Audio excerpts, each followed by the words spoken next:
네, 반갑습니다.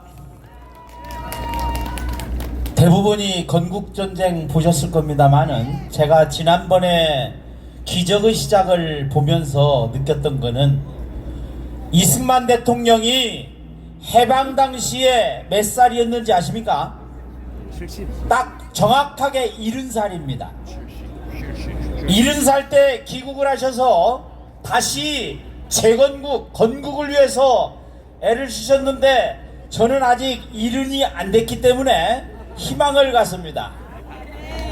여기도 아직 70이 안 되신 분은 이승만 대통령도 그랬는데 이제부터 시작이다 이렇게 생각하시기 바랍니다. 대한민국 재건국을 위한 전쟁을 이제 시작하자 이렇게 외치고 싶습니다. 제가 요즘에 현대사를 보면서 놀라운 일치를 보는데 1938년 9월 9일 무슨 일이 있었습니까? 평양에서 신사참배 결의를 했습니다. 그로부터 정확하게 10년이 지난 1948년 9월 9일 북한 정권이 세워졌습니다. 그런데 요즘에 문제가 되고 있는 김구와 관련해서 말씀을 드립니다. 김구가 김규식과 더불어서 김일성한테 편지를 보내가지고 남북 연석회의를 하자 이렇게 제안을 했는데 이런저런 이유로 미루다가 김구가 38선을 넘어간 것이 정확하게 4월 19일입니다. 48년 4월 19일. 그로부터 12년이 지난 1960년 4월 19일에 4.19가 일어났던 것입니다. 그래서 저는 이런 우연한 일치에 대해서 4.19에 어떻게 그렇게 격변할 수 있었는가 하는 것을 다시 생각해 봐야겠다. 그런 느낌을 갖습니다. 왜냐? 김구가 38선을 넘을 때 가자 북으로 오라 남으로 외쳤는데 1960년 4월 19일에 똑같은 구호가 서울 한복판을 휩쓸었습니다. 가자 북으로 오라 남으로. 우연한 일치시고는 너무나도 이상합니다. 뿐만이 아닙니다. 김일성의 생일이 언제입니까? 4월 15일입니다. 4월 15일에 대한민국을 엉망으로 만든 세월호 사태가 생긴 것입니다.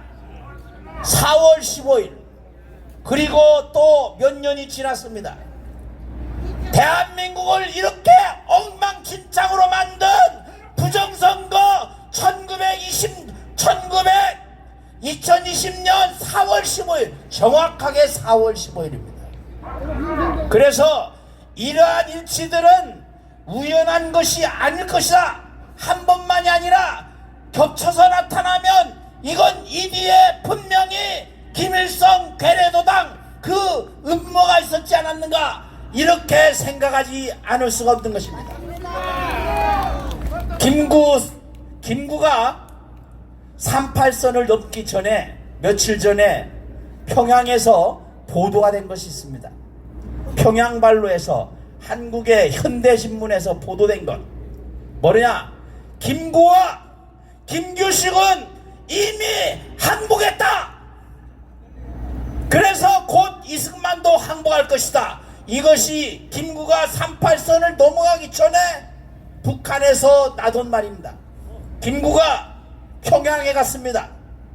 그리고 꼭두각시가 돼서 화해를 했는데 4월 30일에 어떤 성명을 했습니까? 외국 군대가 철수하더라도 내전이 일어나지 않을 것이라는 확인을 한다. 이런 얼빠진 소리를 김구가 그 성명서에 날인을 한 것입니다. 똑같은 방식으로 김대중이가 북한은 핵을 개발할 의지도 능력도 없다. 개발하면 내가 책임진다. 이렇게 말했습니다. 그럼 김구한테 그리고 김대중한테 어떤 책임을 물어야 합니까? 김대중은 파묘를 해서 북한 참시를 행하는 것입니다. 그렇지 않습니까? 노무현 똑같은 말을 했습니다. 북한의 핵에 대해서 똑같은 말을 하고, 문재인은 핵의 비핵화에 대한 북한 정권의 의지를 믿는다, 이런 헛소리를 했습니다. 그래서 지금 다른 방식으로 역사를 봅니다. 여순반란, 그것은 분명히 반란군이 한국의 경찰을 무참하게 학살한 것인데, 그것을 전부 다 뒤바꿔놨습니다. 대구 폭동인데 대구를 항쟁이랍니다. 제주 4.3 폭동인데 이것을 항쟁이랍니다. 이 모든 잘못을 우리가 제대로 이제 새로 시작해야 합니다. 그렇지 않습니까? 대한민국 역사, 지금까지 있어온 모든 역사는 다 쓰레기통에 집어 던지고 우리가 새로 역사를 써야 합니다. 그렇지 않습니까? 그러기 위해서 우리가 이번 총선에서 압승을 해서 저 쓰레기 같은 인간들, 가이사 같은 인간들을 모조리 다 깜빵으로 쳐놔야 됩니다. 당장에 이재명을 구속해야 되고 문재인을 구속해야 되며, 거기에 부역한 인간들 모조리 다 깜빵으로 쳐놓읍시다. 구호로서 마치겠습니다. 법대로 하라, 법대로 제대로. 폭동도 항쟁, 반란도 항쟁. 이게 말이 됩니까? 우익엔 진일 조작, 애국엔 구구나진, 가짜뉴스, 가짜 녹사, 가짜 역사 총선으로 심판하자. 총선으로 심판하자. 네, 감사합니다.